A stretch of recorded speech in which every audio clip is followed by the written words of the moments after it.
ሰላም ሰላም እንዴት ናችሁ? እኔ ደህና ነኝ። እንኳን ወደ ኢትዮ ኤዱኬሽን ሴንተር በሰላም መጣችሁ እያልኩ ቻናሉን ከመጀመራችሁ በፊት ሰብስክራይብ አድርጉት። የዛሬው ቱቶሪያላችን የሚሆነው እንዴት ፎርማት አልሆን ያለን ፍላሻችን አክመን ፎርማት ማድረግ እንችላለን የሚለው ይሆናል ማለት ነው። ስለዚህ ሲኤምዲ እንልና ረን አስ አድሚኒስትሬሽን እናደርጋለን። ረን አስ አድሚኒስትሬሽን ካለን በኋላ ወደ 8 ስቴፖችን ከሄድን በኋላ ፍላሻችንን አክመን ፎርማት ማድረግ እንችላለን ማለት ነው። ስለዚህ ዲስክ ፓርት እንልና በመጀመሪያው እንትን ላይ ማለት ነው ኢንተር እንለዋለን። ኢንተር ካለን በኋላ ሌላ በሁለተኛው ስቴፕ ሊስት ዲስክ እንልና ኢንተር እንለዋለን። ስለዚህ እዚህ ጋር ማከም የፈለጉ ፍላሻችን ነው። እዚህ ጋር የመጀመሪያው ማለት ነው እዚህ ጋር ዲስክ 0 ላይ የሚለው ማለት ነው የዴስክቶፓችን ስቶሬጅ ነው።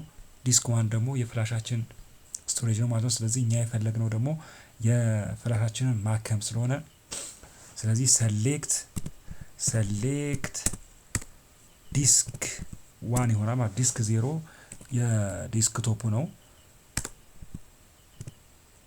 ዲስክ 1 ደግሞ የፍላሹ ነው ማለት ነው። ስለዚህ ኢንተር እንለዋለን።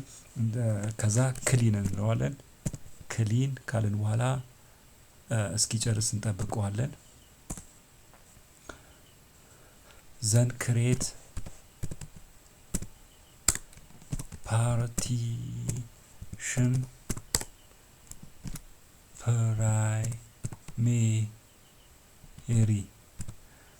ፓርቲሽን ፕራይመሪ ካልን በኋላ ኢንተር እንለዋለን። ዘን ፎርማት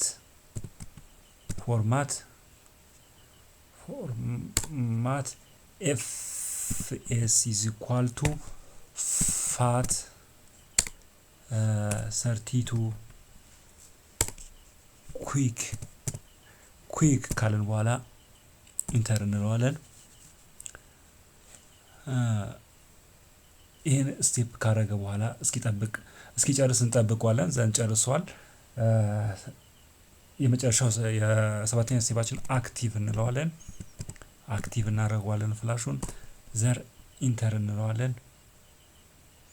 አክቲቭ ሆኖ ከዛ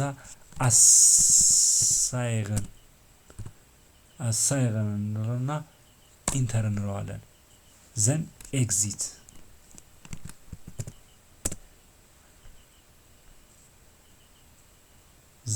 ኤግዚት ብለን እንወጣለን። ኤግዚት ብለን እንወጣለን ማለት ነው። ስለዚህ ኤግዚት እስኪያደርግ ድረስ እንጠብቀውና በዚህ መልኩ ፎርማት አልሆነ ያለራችን ፍላሻችን አሁን ይሄን ስቴፕ ከእንትን ካልን በኋላ ፎርማት ማድረግ እንችላለን። ስለዚህ ቪዲዮ ይሄን ይመስላል። ቪዲዮ ከተመቻችሁ ላይክ አድርጉት። ሰብስክራይብ አላደረጋችሁ ሰብስክራይብ እንድታደርጉ። በሌላ ቪዲዮ እስክንገናኝ ድረስ ቻው ቻው።